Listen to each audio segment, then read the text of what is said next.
Bonjour, je suis Akibouba Sabimose, consultant formateur en gestion des marchés publics. Et j'aimerais quand même ce jour faire un plaidoyer à l'endroit des spécialistes en marchés publics qui, vous le remarquerez, depuis quelques mois, quelques années, passent quand même un sale temps.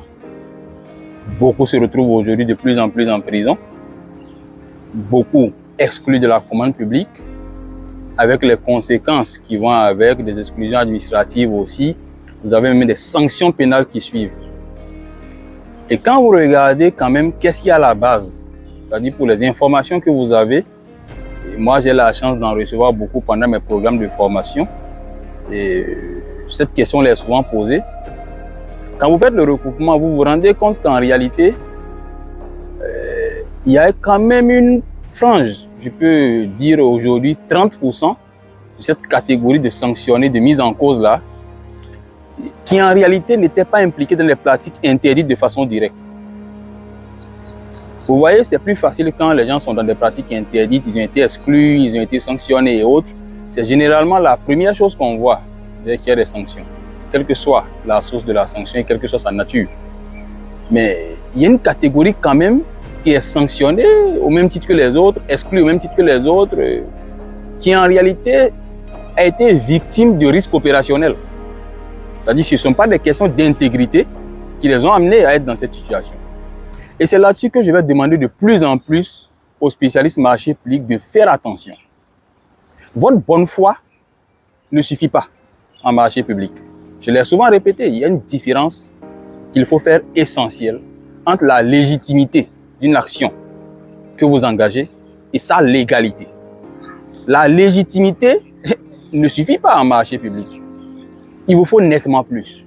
Donc, prenez beaucoup plus de précautions, soyez très prudents, prenez des risques modérés et faites attention aussi à votre entourage, je le dis sincèrement, parce que vous avez généralement des supérieurs ou des collaborateurs qui vous glissent des pots de banane sur des dossiers, qui, parfois, je le dis de façon très claire, prennent de l'argent ou prennent des engagements des entreprises. Vous n'êtes au courant de rien, mais on vous engage parce que vous avez signé un PV ensemble, parce que vous avez validé un document ensemble, parce que vous avez fait confiance. Mais celui-là avait des engagements déjà pris qui ne vous dira pas.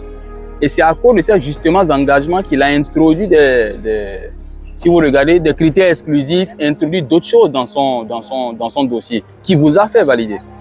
Donc, il faut suffisamment faire attention à votre environnement, à ce que vous faites, pour ne pas vraiment vous retrouver dans ce système-là que j'appelle un gâchis.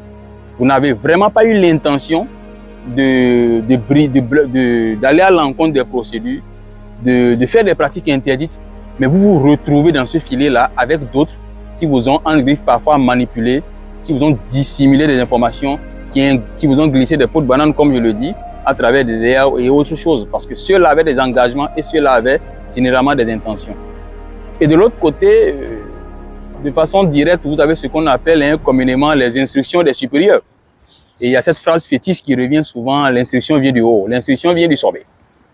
Faites attention à cela. Exigez d'eux une instruction formelle. Faites-moi un mail, je suis un chef, je suis un cadre en marché public, on me donne une consigne verbale, je ne l'exécute que lorsque j'ai une consigne écrite. Et je ne l'exécute que lorsque cette consigne-là va en droite ligne avec les principes des marchés publics. N'ayez pas peur. Parfois, moi, j'ai dit à d'autres, n'ayez pas peur de quitter vos postes. Si vous êtes conscient que vous êtes suffisamment bon, vous ne devrez pas avoir peur de quitter vos postes. Vous ne devriez pas avoir peur de dire non, je ne ferai pas ça, parce que c'est moi qui vais en souffrir plus tard, c'est ma famille qui va en souffrir quand je serai en prison. Généralement, ceux qui vous donnent ces consignes-là ne sont jamais inquiétés parce qu'ils prennent des dispositions suffisamment en amont pour ne pas être inquiétés lorsqu'il y aura problème.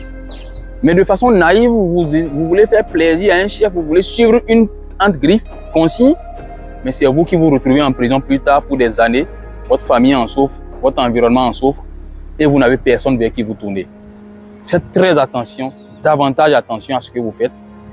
Pesez toujours la balance, regardez de l'autre côté les avantages pécuniaires ou autres que vous pourrez avoir en faisant des pratiques interdites et les conséquences des dites pratiques. Avant de prendre une décision, pesez correctement les deux et je suis sûr que vous ferez de moins en moins de pratiques interdites et vous ferez de plus en plus attention à votre carrière et à l'impact que les sanctions pourraient avoir sur votre environnement, juste sur le plan direct familial ou même sur le plan social en réalité. Merci encore et j'espère qu'on pourra, si vous voulez, dans les commentaires, écrivez-moi si vous avez déjà des questions dans ce sens-là, comment faire pour contourner et autres, on pourrait vous répondre. Mais le nœud de tout cela, il faut être bon dans ce que vous faites. Quand vous êtes bon, vous n'avez absolument peur de rien et vous n'avez pas peur parce que une lettre de démission, vous la déposez le lendemain, vous savez vous-même pertinemment que vous ne ferez pas un mois à la maison. Mais le gros travail, c'est quand vous avez peur, parce que vous-même, vous êtes conscient que la fonction où on vous a mis, si vous la perdez, vous n'aurez plus autre fonction. C'est ça qui vous amène à entrer dans les pratiques interdites générales. Donc faites suffisamment attention, formez-vous davantage pour être très bon, parce que quand vous êtes très bon, vous avez de l'assurance et vous avez la capacité à dire non et à évoluer. Parfois, il y a des noms qui vous permettent même d'évoluer professionnellement. Merci beaucoup et à très bientôt. J'espère vous lire dans les commentaires. On pourra continuer cet échange-là dans les commentaires. Écrivez tout ce que vous pensez. Je me ferai un plaisir de vous répondre. Merci beaucoup et à très bientôt pour une nouvelle vidéo.